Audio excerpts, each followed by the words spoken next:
उसमें देख हमने क्या पढ़ी है उसके अंदर। ठीक है, तो अब हम पहले सेक्शन नंबर 16 के बारे में देखते हैं, जो बताता है बिजनेस या ऑर्डिनरी कोर्स ऑफ ट्रांजैक्शन के बारे में, या अपन कह सकते हैं ऐसा ट्रांजैक्शन जो कि बिजनेस के टाइम पे हुआ हो। तो फिर उसके रिगार्डिंग अगर कोई भी फैक्ट अगर निकल के आता है तो क्या वो रिलेवेंट हो सकता है, क्योंकि चैप्टर का नाम क्या है हमारे, relevancy of the fact. Chapter number 2 part 2 भी है, सॉरी पार्ट 1 है जिसका टाइटल है रिलेवेंसी ऑफ द फैक्ट, और दूसरा चैप्टर 2 है, इसका नाम भी रिलेवेंसी ऑफ द फैक्ट है, क्योंकि हमें यहाँ पर फैक्ट की रिलेवेंसी देखनी है कि वो कितना रिलेवेंट है, और अगर रिलेवेंट होगा तभी वो फैक्ट एडमिसिबल भी हो सकता है और उसे एविडेंस के तौर पर यूज भी कर सकते हैं। कोर्ट क्या मांगती है, एविडेंस मांगती है, उसके आधार पे ये डिटरमाइन करती है केस को। तो यहाँ पर हमें क्या देना है, एविडेंस देना। तो इसलिए हम क्या कर रहे हैं, रिलेवेंसी देखना चाहते हैं। अब वो रिलेवेंसी किससे होनी चाहिए, मेन बात फैक्ट इन इशू, और फैक्ट इन इशू हम पहले पढ़ चुके हैं, इसके बारे में सेक्शन 3 कवर करता है।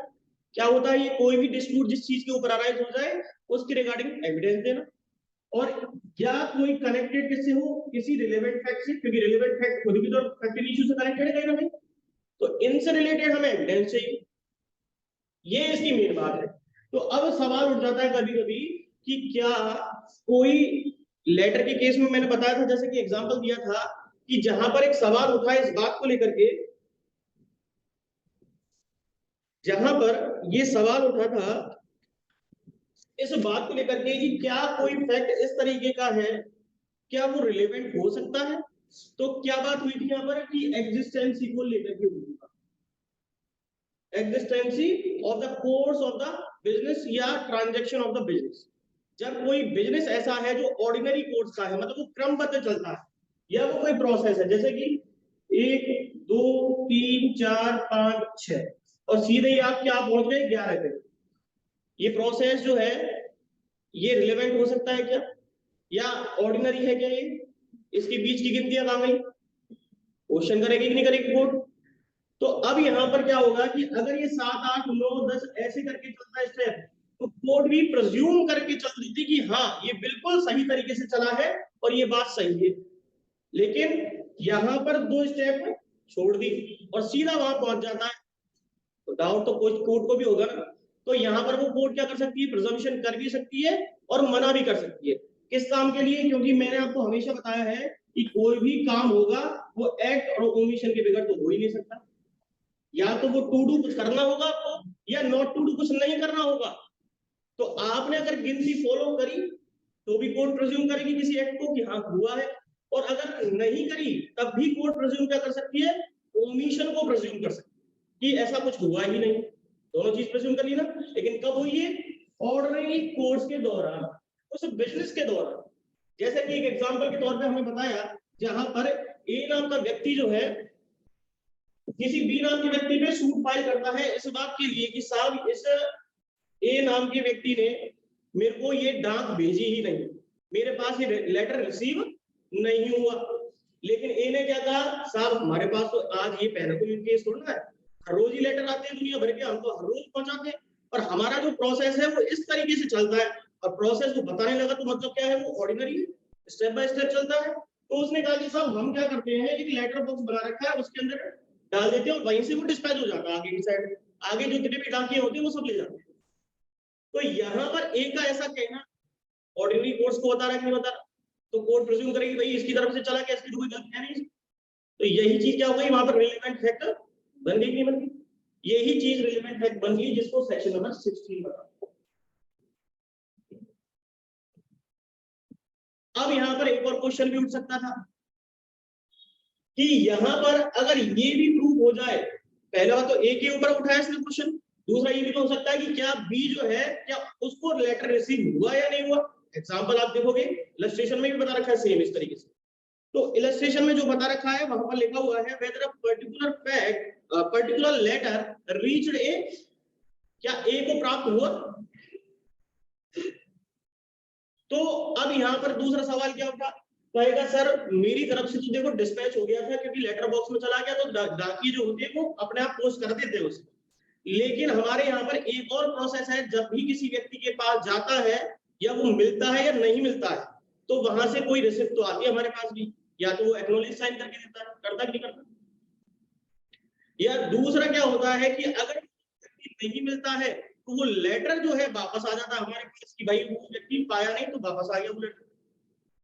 तो अब यहाँ से भी पता चल गया कि लेटर वापस नहीं आया, तो क्या मतलब पता चला इससे कि बी को तो हमारी तरफ से पहुंच चुका है, जब तो वापस नहीं आया, नहीं तो अब तक एड्रेस अगर नहीं मिलता तो आ जाता ना वापस।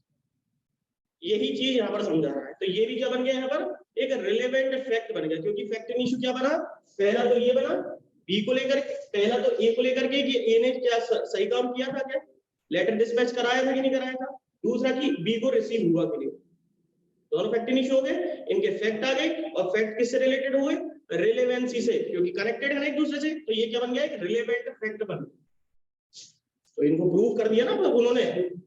कोर्ट क्या कर रही है यहाँ पर, प्रिजम्पशन तो करके चली रही है ना, कोर्ट ने प्रिज्यूम भी कर लिया और वो ऑर्डिनरी तरीके से है ही चीज। क्लियर है चीज। सेक्शन नंबर 16 इसमें से कुछ क्वेश्चन नहीं आता है, सीधा सीधा इसमें से थ्री की पॉइंट ऑफ व्यू से एग्जांपल पूछ लेता है और पूछता है बताओ कौन से सेक्शन के अंदर डिलीवर करेगा, काम करेगा। तो वो during the course of transaction या ड्यूरिंग द बिजनेस की बात कर रहा है, वो ही चीज है, क्योंकि कोर्स ट्रांजैक्शन ऑर्डिनरी बिजनेस की बात कर रहा है, ये चीज। फिर इसके बाद मैंने आपको सेक्शन नंबर 17 बताया था। सेक्शन नंबर 17 को मैंने चार्ट के थ्रू बताया, उसमें मैंने बताया कि एडमिशन से शब्द लिखा हुआ है, क्या लिखा हुआ है वहां पर, चैप्टर का नाम, टॉपिक का नाम क्या है, एडमिशन। देखो यहाँ पर अभी तक कोई टॉपिक का नाम नहीं था, सीधा चैप्टर लिखा रहा था और क्या लिखा था, रिलेवेंसी ऑफ द फैक्ट। तो इसका मतलब ये सारे के सारे सेपरेट थे अपने आप में सेक्शन। मतलब क्या हुआ इसका कि सेक्शन 5 से लेकर के 16 तक के जो सेक्शन है वो सेपरेट है अपने आप में, उनका किसी से एक दूसरे से कहीं लिंक नहीं है। हर जगह अलग अलग चीज बात बता रहा है वो कि फैक्ट कहां पर रिलेवेंट होगा और कैसे होगा, ठीक है। तो 16 तक तो क्या हो गया, ये सारे के सारे जनरल प्रोविजन हो, कब कब किसी फैक्ट को रिलेवेंट माना जाएगा। क्लियर है चीज। अब हम बात करते हैं सेक्शन नंबर 17 पे, और करीबन 31 तक के प्रोविजन की बारी। तो यहाँ पर शब्द क्या लिखा हुआ है, एडमिशंस, एस लगा हुआ है, इसका मतलब इसमें कुछ और भी जुड़ा हुआ है। तो इसको इन्हें दो भाग में डिवाइड कर दिया, क्या बना दिया, एक तो एडमिशन निकाल दिया इसके अंदर से, और दूसरा कन्फेशन। तो बहुत तरीके के एडमिशन हो सकते हैं। एडमिशन का मतलब तो अलग अलग तरीके हो सकते हैं। तो अपन क्या देख रहे हैं, एक फॉर्मेट बना करके कि इसमें एडमिशन भी शामिल है और एक कन्फेशन भी शामिल है। कन्फेशन को भी हम छोड़ देते हैं, बस यहाँ पर लिखना चाहो तो लिख सकते हो, 24 से लेकर के 30 तक के सेक्शंस को कवर करता है। और ये आपका कितने सेक्शन, 17 से लेकर के 23 और प्लस में 31 को भी कवर करता है, या एंड 31। क्लियर है चीज। फिर हमने देखा कि इससे एडमिशन होता क्या है, तो हमें तीन चीजों के बारे में मुख्यतः पता चला यहाँ पर कि ये एडमिशन है क्या चीज।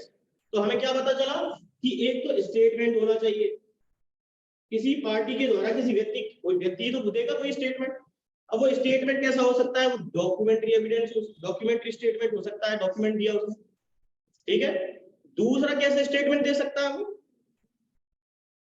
ओरल भी दे सकता है, मतलब मुंह से बोल करके दिया उसने। डॉक्यूमेंट्री एविडेंस मतलब लिखा हुआ कहीं पर मिल गया, कोई चीज उसने पहले वो लिखता था ड्यूरिंग द ट्रांजैक्शन, या बिजनेस जब कोई काम करता है तब वो डेली की फाइल लिखता है, तो वो सारी चीजें क्या बन गई वहां पर, स्टेटमेंट ही तो है वो।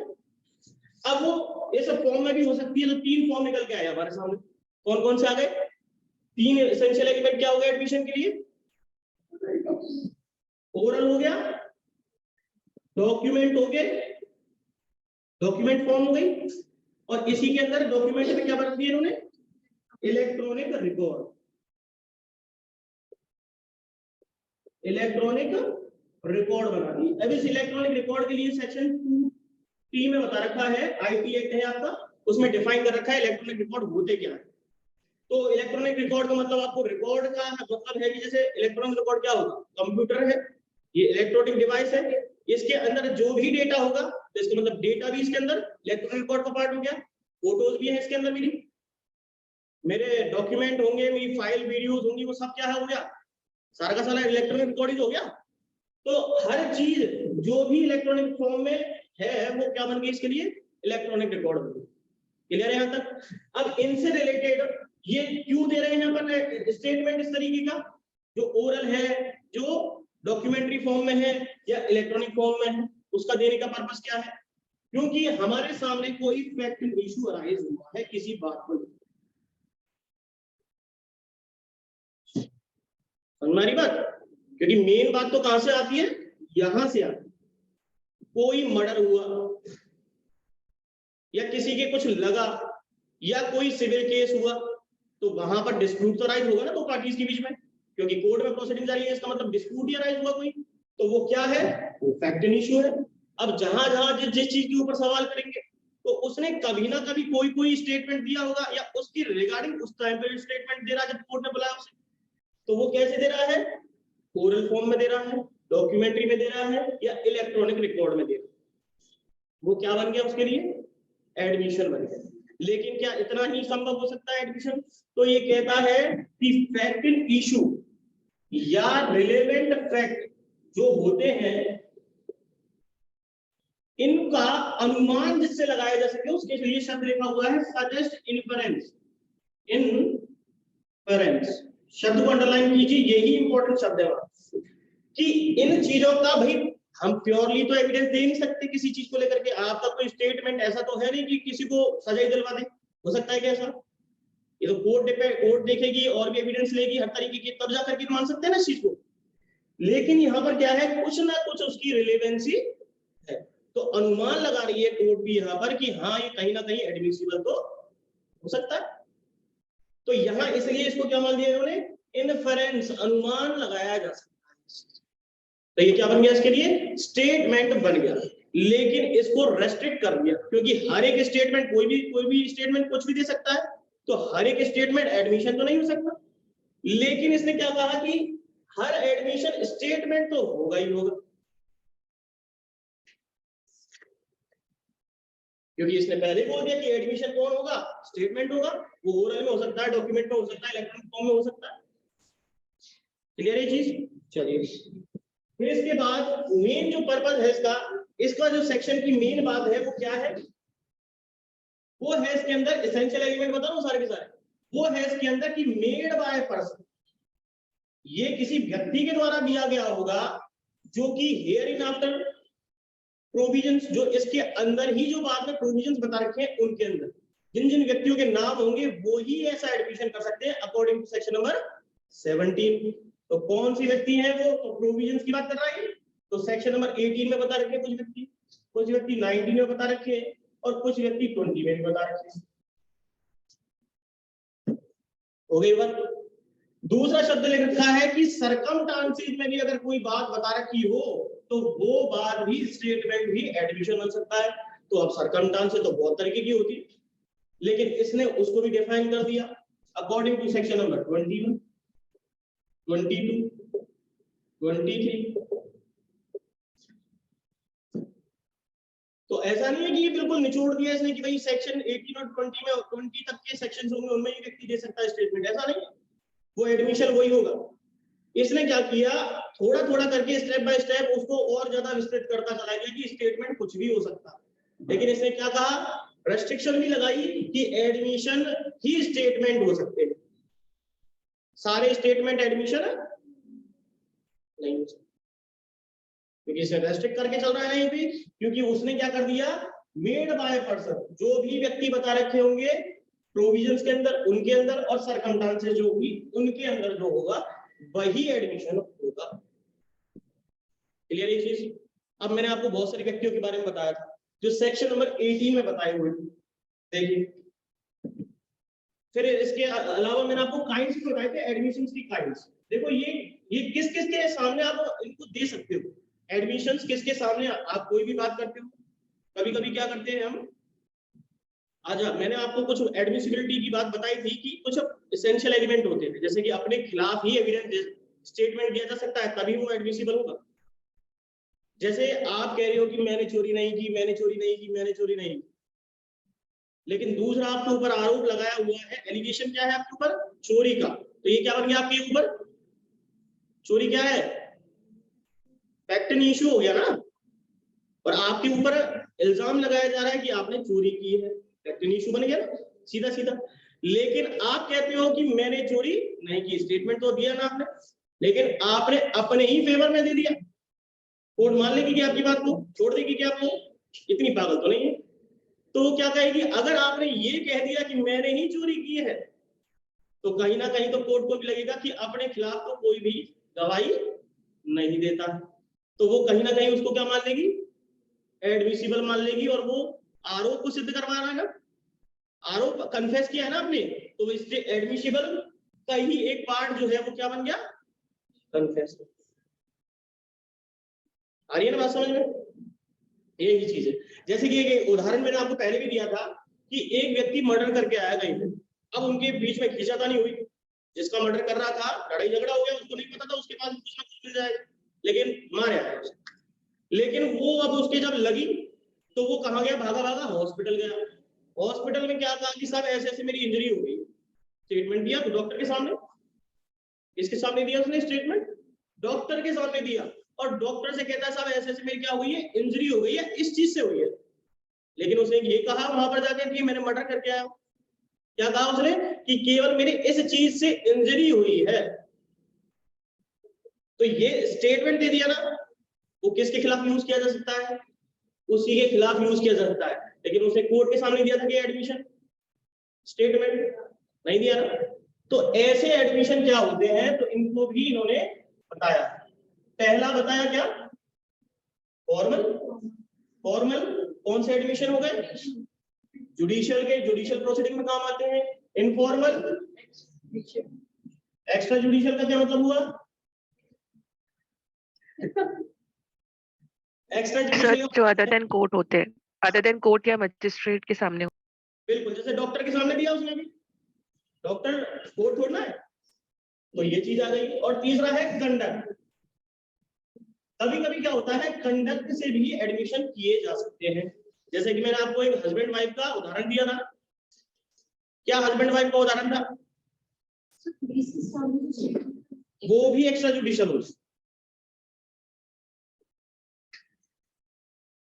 हाँ तो बताओ हस्बैंड वाइफ का क्या उदाहरण दिया था कंडक्ट के रिगार्डिंग, जहां पर वो सर उसको, वो उसकी जो वाइफ है, अगर सरकाजम में कहूं तो पीट रही थी उसे, कह रही थी, मतलब हस्बैंड वाइफ नहीं थे, रिलेशनशिप में थे, तो वो जो लड़की थी वो क्या कह रही थी कि इसने मेरे से प्रॉमिस किया था कि मेरे से शादी करेगा, और इस चक्कर में उसे मारे जा रही थी क्योंकि इसने मेरे से शादी नहीं कर रहा, या कर किसी और से करने की कोशिश कर रहा है। बात समझ में आ रही है ना?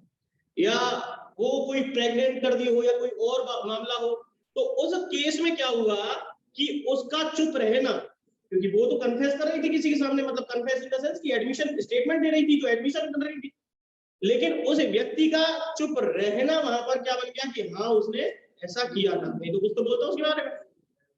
तो ये भी कभी कभी साइलेंस भी क्या बन जाती है, उसकी कंडक्ट को, उसके बिहेव को दर्शाती है, और ये भी स्टेटमेंट एडमिशन। तो साइलेंस भी एडमिशन बनता है। क्लियर है चीज? चलिए, फिर इसके बाद हमने बात की थी 18 के रिगार्डिंग। 18 बहुत इंपॉर्टेंट है, इस पे स्टार लगाइए। और इसके अंदर से जो ये आपका चैप्टर एडमिशन से रिलेटेड है, इसमें से 10 नंबर का सवाल बहुत अच्छा आता है। 10 का मतलब ये नहीं है कि 10 का ही आएगा, वो टुकड़े टुकड़े में भी पूछ सकता है आपसे सीधे सीधे। जैसे कि एडमिशन कौन कौन कर सकता है, व्यक्ति के नाम बताइए। 2 नंबर में पूछ लिया, 3 नंबर में पूछ लिया। कौन सी स्थिति है जिनके अंदर ऐसा एडमिशन किया जा सकता है, वो बताइए। एडमिशन क्या होता है वो बताइए। 10 नंबर में ही पूछ लिया मान लो उसने कि एडमिशन के रिगार्डिंग प्रोविजंस बताइए क्या है। समझ में आ रही बात? तो फिर क्या लिखना है, यही सब कुछ आना है। अब बात हो रही है हमारी, अच्छा ऐसा नहीं है कि एडमिशन के अंदर कन्फेशन भी आता है, ध्यान रखना। हमने क्या चैप्टर का नाम दे दिया सीधा सीधा, लेकिन कन्फेशन भी पूछ ले तो वो आपसे, तो 24 से लेकर के 30 तक के सेक्शंस कवर कर ला। तो इसमें से बहुत इंपॉर्टेंट सेक्शन आते हैं, और ये सीआरपीसी से डायरेक्ट कनेक्टेड है इसमें। अच्छा एक चीज और ध्यान रखना कि क्या एडमिशन जो है वो सिविल केस में लागू होता है क्या?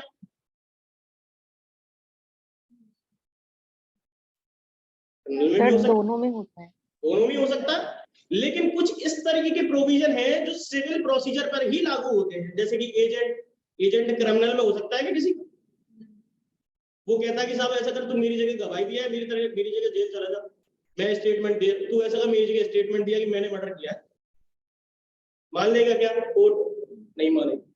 तो ऐसे एजेंट है, प्रॉपर्टी के इंटरेस्ट है, प्रॉपर्टी का इंटरेस्ट दूसरे व्यक्ति से संबंधित हो ही नहीं सकता अगर कि क्राइम से रिलेटेड, लेकिन सिविल केसेस में तो होते हैं ना चीजें।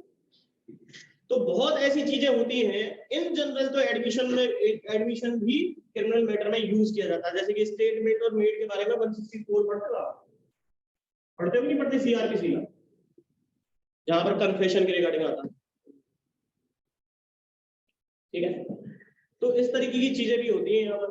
तो अब यहाँ पर मेनली बात आ रही है कि कुछ स्पेशल प्रोविजन भी है जो इस तरीके की बातें करते हैं।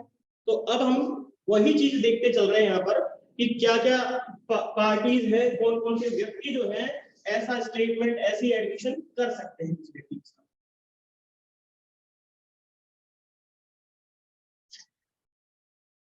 अच्छा, एक चीज और ध्यान रखना, अगर आपसे पूछ लिया जाए कि एडमिशन कहीं डिफाइन कर रखा है तो क्या कहोगे? एडमिशन कहीं डिफाइन है क्या? एडमिशन क्या होता है? कहीं डिफाइन नहीं है। तो इसका मतलब ये अपने आप में एग्जॉस्टिव नहीं है, डेफिनेशन इनकम्प्लीट है, क्योंकि ये बिना 18, 19 और 20 के बगैर पढ़ी नहीं जा सकती, क्योंकि वो बताता ही है कि सरकमस्टांसेस क्या होंगे। कुछ बताया उसने 17 ने? कुछ नहीं बता रहा। वो कह रहा है कि आगे पढ़ो, पढ़ना है।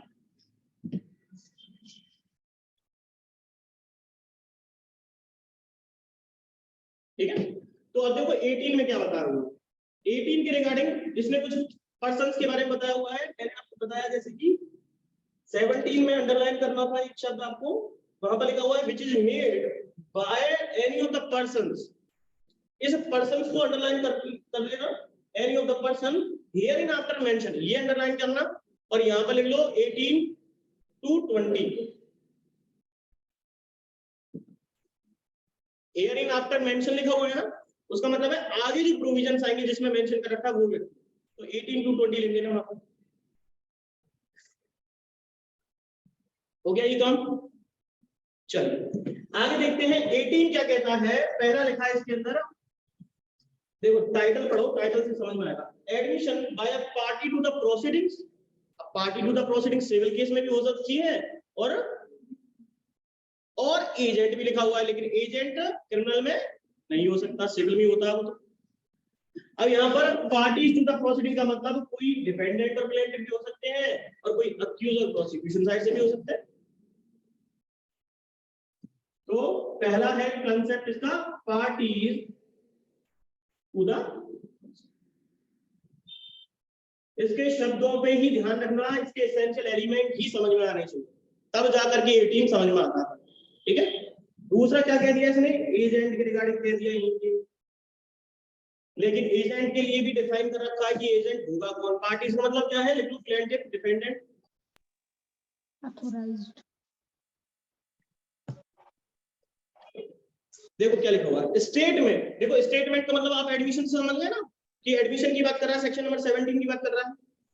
तो statement made by a party to the proceeding, अगर कोई भी स्टेटमेंट अगर पार्टी टू द प्रोसीडिंग के द्वारा, मतलब पार्टीज प्लेंटिफ को डिफेंडेंट को उनके द्वारा कोई भी स्टेटमेंट दिया जाता है तो उसको भी एडमिसिबल माना जा सकता है, मतलब वो सेक्शन 17 के अकॉर्डिंग एडमिशन माना जाएगा। लेकिन माना जाएगा ये कौन डिसाइड करेगा? कोर्ट डिसाइड करेगी। पहले कोर्ट को ये तो पता चले, कोर्ट क्या करेगी? वहां पर चेक करेगी कि क्या ये पार्टी है या नहीं है। कोर्ट इस बात का प्रेजम्पशन कर ले, कोर्ट को ये चीज पता चल जाए कि पार्टी है, तब तो एडमिशन।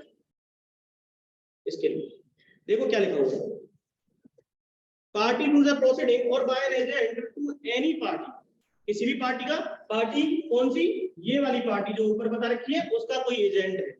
लेकिन एजेंट ऐसे मान लेंगे कि किसी को भी, तो कह रहा है कि whom the court regard under circumstances of the case, इसे अंडरलाइन कीजिए। केस की परिस्थितियां और स्थितियां इस तरीके की हैं जिससे कोर्ट खुद ही पता लगा रहा है कि नहीं ये व्यक्ति तो क्या है? एजेंट है, या केस की स्थिति और परिस्थिति ऐसी है कि जहां से उसको पता चल रहा है कि ये तो पार्टी है। कोर्ट ने अनुमान लगाया क्योंकि सर्कमस्टांसेस है ना उसके सामने, ये बात ध्यान रखना। दूसरा शब्द लिखिए, यहाँ पर अंडरलाइन कीजिए, एक्सप्रेसली और इम्प्लाइडली। यही इंपॉर्टेंट इसके अंदर लैंग्वेज लिखी हुई है, जहां पर एक्सप्रेसली और इम्प्लाइड, ये शब्द दो इंपॉर्टेंट। एक्सप्रेसली के अंदर सेक्शन नंबर 9 पढ़ा होगा इंडियन कॉन्ट्रैक्ट का, वैसे वहां पर एक्सप्रेसली और इम्प्लाइड को डिफाइन कर रखा है। क्या है उसकी डेफिनेशन, क्या होता है एक्सप्रेस का मतलब?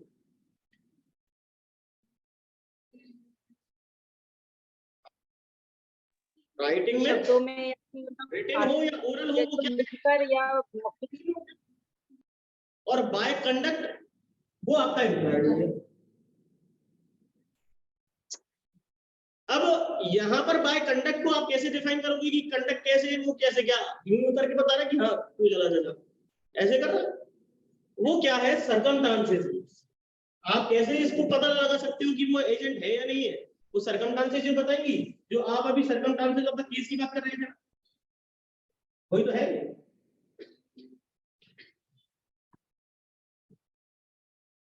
तो एक्सप्रेसली का भी मतलब लिखिए, इम्प्लाइडली का भी मतलब ये बाय कंडक्ट, और रिटन और ओरल। और तीसरी बात जो इंपॉर्टेंट है वो क्या है इसके लिए, ऑथराइजेशन, कि बिना ऑथराइजेशन के क्यों नहीं आ गया भाई, पता चले कि ये है ही नहीं और स्टेटमेंट दे रहा है, और स्टेटमेंट, ये स्टेटमेंट देकर फंसेगा कौन?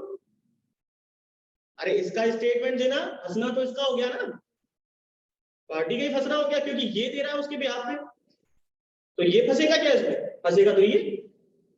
तो ऑथराइजेशन भी होना जरूरी है उसमें, इसलिए लिखा हुआ है authorised by him to make them or admissions. Clear है चीज? इन एसेंशियल एलिमेंट के बगैर ये एजेंट की डेफिनेशन पूरी नहीं हो पाएगी और आपके नंबर भी घट जाएंगे। तो एजेंट के लिए एक्सप्रेसली, इम्प्लाइडली, और इम्प्लाइडली का मतलब सर्कमस्टांसेस, ऑथराइजेशन होना चाहिए। और ये ऐसे ही नहीं होगा, ये कोर्ट को पता भी चलना चाहिए। अगर कोर्ट के सामने अगर कोई एजेंट आ भी जाता है ना कोर्ट में एडमिशन करने के लिए, स्टेटमेंट देने के लिए, तो कोर्ट पूछेगी कि भाई कौन सी अथॉरिटी से तुम यहाँ पे आए हो? स्टेटमेंट तो मैं बाद में देखूंगा, पहले तुम ये बताओ अथॉरिटी क्या है तुम्हारे पास। अगर वो authority authorise power of attorney से मिली हो, किसी और तरीके से मिली हो, तो वो अगर इस चीज को अथॉराइज को बता दे, तब जाकर के कोर्ट उसके एडमिशन स्टेटमेंट को ही एडमिशन मानेगी। समझ आई बात? तो पहले प्रूफ क्या करना पड़ेगा आपको? एजेंट। फिर प्रूफ करने की जरूरत ही नहीं है, क्योंकि एडमिशन दे सकते हो आप। ठीक, चलो दूसरी बात है यहां पर शब्द को, ये देखिए ये लिखा हुआ है by suitor in representative character.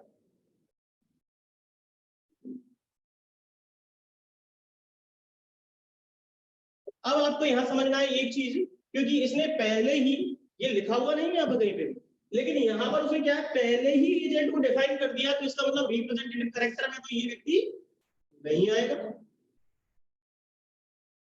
तो इसका मतलब कुछ और है। तो ये कहता है कि रिप्रेजेंटेटिव कैरेक्टर का मतलब है जो भी उस पार्टी को, इस पार्टी को रिप्रेजेंट करने वाली होगी,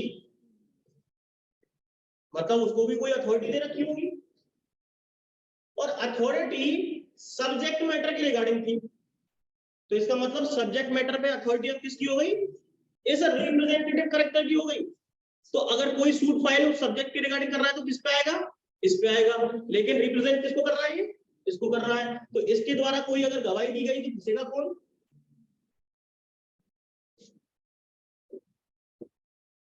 समझ रही है? क्योंकि प्रॉपर्टी फंसने का मतलब ये है कि प्रॉपर्टी लायबल तो इसकी होगी ना। सपोज करो ये व्यक्ति क्या है? ट्रस्टी है। ट्रस्ट किसका था? इसका भी कुछ ना कुछ उसमें रोल था, लेकिन ट्रस्टी होने के चक्कर में काम कौन कर रहा था? उसके सारी पावर किसके पास थी? इसके पास थी। नुकसान किसका होता? उसका होता। ट्रस्टी तो है, तो पैसे लेता उसके, ट्रस्ट में काम कर रहे हैं सारे के सारे, तो ये रिप्रेजेंटेटिव कैरेक्टर के अंदर है ना। तो फिर ऐसे केस में इसके द्वारा भी सूट किया जा सकता है या इस पे भी सूट किया जा सकता है, लेकिन इस पे सूट करने का चक्कर क्या मतलब क्या हुआ कि इस पे हो रहा है वो सूट, लेकिन आ कौन रहा है करेक्टर में, तो इसका स्टेटमेंट भी एडमिसिबल होगा कि नहीं होगा। देखो क्या लिखा हुआ, statement made by the suits parties to the suits. अब कौन सी पार्टीज हैं जो सूट्स की बात कर रहा है, सुइंग और सूड इन रिप्रेजेंटेटिव करेक्टर। सुइंग मतलब वो खुद कर रहा है, सूड मतलब उसके ऊपर हो रहा है, और कब हो रहा है, जबकि वो पार्टी रिप्रेजेंटेटिव करेक्टर में है। अब आपको क्या दिखाई दे रहा है कि पार्टी टू द प्रोसीडिंग कौन है, पार्टी टू द सूट कौन है, इसको तो जानते ही नहीं हो ना आप, जानते किसको हो, जिसके ऊपर हो रहा है, आप इसी के ऊपर तो कर रहे हो, क्योंकि ये ही ट्रस्टी था, उसका संभालने वाला कौन था, ये तो देख कौन रहा है आपको पिक्चर में, ये दिख रहा है, लेकिन कौन फंस रहा है, यही रिप्रेजेंटेटिव करेक्टर। एग्जीक्यूटर भी हो सकता है, लिक्विडेटर भी हो सकता है, लॉ के द्वारा जो अथॉरिटीज होती हैं, एग्जीक्यूटर भी लिख सकते हो आप यहाँ पर, लिक्विडेटर हो सकता है,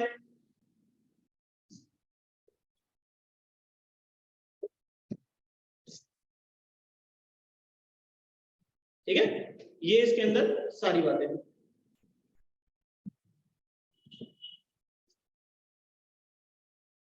आगे देखिए,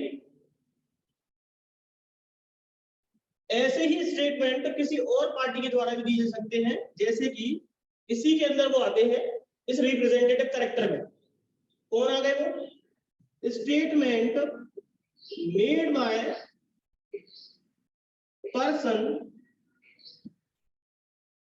ये स्टेटमेंट है, ध्यान रखना, statement made by a person, लेकिन वो पर्सन कौन है, इंटरेस्टेड सब्जेक्ट मैटर में बोलो, made by person person interested in a subject matter. अब ध्यान रखो इस बात को, ये सब्जेक्ट मैटर क्या है, सपोज करो ये सब्जेक्ट मैटर वो है जिसके ऊपर इश्यूराइज हो गया है। सब्जेक्ट मैटर का मतलब क्या हुआ कि ये कोई ऐसी विषय वस्तु है जिसके ऊपर कोई डिस्प्यूट अराइज हो गया है, और उस डिस्प्यूट के अंदर उस पार्टी का भी इंटरेस्ट है, और ये पार्टी कौन है, दूसरी कोई पार्टी है, समझो इसे। सपोज करो ये क्या है, किसी व्यक्ति का प्लॉट है, प्लॉट है, इसके ऊपर ये बी नाम का व्यक्ति है, ये ए नाम के व्यक्ति का प्लॉट है, बी नाम का व्यक्ति सूट फाइल करता है, और इन दोनों की बहुत दिन से लड़ाई चल रही है इस बात को लेकर के, वो कह रहा है जगह मेरी है, जमीन मेरी है, ये है वो है, ऐसे चल रहा है। तो इसने किस पे फाइल सूट कर दिया, सूट फाइल किस पे किया, बी पे कर दिया। अब बी ने करा है ना ए पे, तो बी ने ए पे कर दिया। अब जैसे ही सूट फाइल यहां पर हुआ, तो इसको तो बी को पता ही नहीं था कि कोई और भी व्यक्ति इसका पार्टनर है, मतलब इस प्रॉपर्टी में कोई और भी हिस्सेदार है, तो इसने तो सूट फाइल किस पे दिया था, ए पे करा था। अब सपोज करो इसकी भी कोई प्रॉपर्टी होगी, 20% हो 50% हो, लेकिन इसकी भी प्रॉपर्टी है, और इसने सूट फाइल किया ए पे, तो इसका तो रोल रहा नहीं इसमें। लेकिन ये जो सी नाम का व्यक्ति है, लेकिन ये कौन है इसमें, इंटरेस्टेड पर्सन तो है ना प्रॉपर्टी के अंदर, और प्रॉपर्टी क्या की सब्जेक्ट मैटर है हमारा, सिविल सूट दिखा रहे हैं आप सीधा सीधा आपको, तो इसका इसके अंदर क्या हुआ, सब्जेक्ट मैटर में इंटरेस्ट हो गया, और इस इंटरेस्ट के चक्कर में अगर इसने कोई स्टेटमेंट दिया, लेकिन अपने फेवर में दे नहीं सकता कोई व्यक्ति, और अपने ही अगेंस्ट दे दिया, तो फिर फंसेगा कौन, ए भी तो फंसेगा ना उसमें, क्योंकि प्रॉपर्टी तो दोनों की है। तो इस चक्कर में इस इंटरेस्टेड पर्सन का भी नाम इसके अंदर आ जाता है, और इसके द्वारा भी किया गया स्टेटमेंट, क्योंकि इसको भी तो लाइबल ठहराना है, ये भी तो आ गया ना पिक्चर में, तो अब ये भी नुकसान में आएगा और ये ए नाम का भी नुकसान में आएगा, तो दोनों के ही नुकसान होंगे इससे। तो फिर ऐसे केस में क्या हो गया, ये भी एडमिशन माना जाएगा, लेकिन तब जब कोर्ट को पता चल जाए इस बात की, लेकिन तब जब ही होगा कि अपने फेवर में कर रहा हो और इसका इंटरेस्ट ही ना हो इसमें।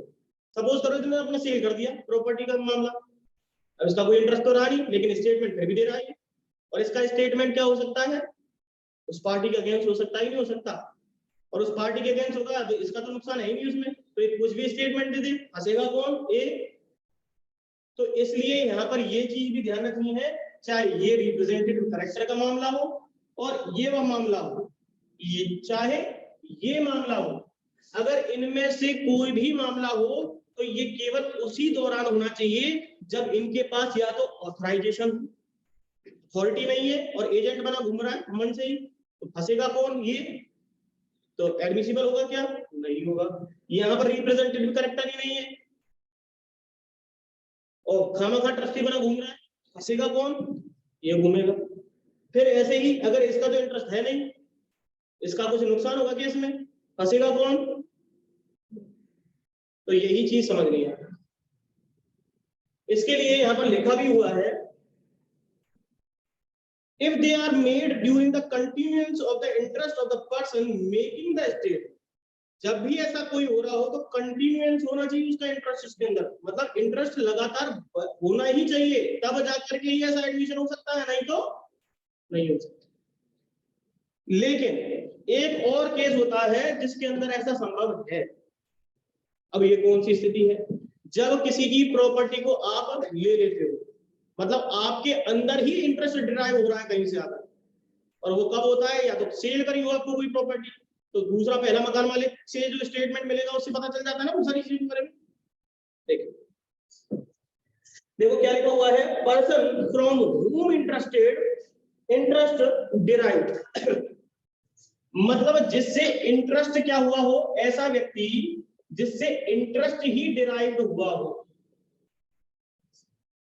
अब ये इंटरेस्ट बहुत जगह पे डिराइव हो सकता है, जैसे कि मॉर्गेज के केस में आपने अपनी प्रॉपर्टी गिरवी रख दी पैसे के चक्कर में, तो इंटरेस्ट किस में डिराइव हो गया, दूसरे में हो गया कि नहीं हो गया, जिसको ट्रांसफर कर दी उसके ऊपर केस कर दिया, तो डिराइव किसने की, इसने की, तो इसका स्टेटमेंट इसको भी नुकसान पहुंचाएगा, दूसरे को पहुंचाएगा नहीं पहुंचाएगा, है कि नहीं संभव। तो ये डिराइव्ड भी पर्सन जो है ये भी इसके अंदर आ गया ना, तो इसके स्टेटमेंट भी एडमिसिबल माने। लेकिन अगर मकान सेल आउट कर दिया हो, तो सपोज करो मकान ही सेल आउट कर दिया, और सेल आउट करने के बाद भी उसका इंटरेस्ट रहता है क्योंकि फ्रॉड हो जाएगा या कुछ और नुकसान होगा, नुकसान तो उसको भुगतना पड़ेगा मकान मालिक को भी। तो अगर कोई मकान को लेकर के कोई डिस्प्यूट अराइज कर देता है, बी नाम का व्यक्ति, सपोज करो यही मकान है, सी ने ए को बेच दिया और बी भी है इसमें, और बी ने इसके ऊपर केस कर दिया, क्या मेरी प्रॉपर्टी है। अब इनके बीच में हो गया डिस्प्यूट, किसको लेकर के, प्रॉपर्टी को लेकर के। लेकिन इसका एडमिशन भी होगा कि नहीं होगा कंसीडर, क्यों होगा, क्योंकि यही तो बताएगा कि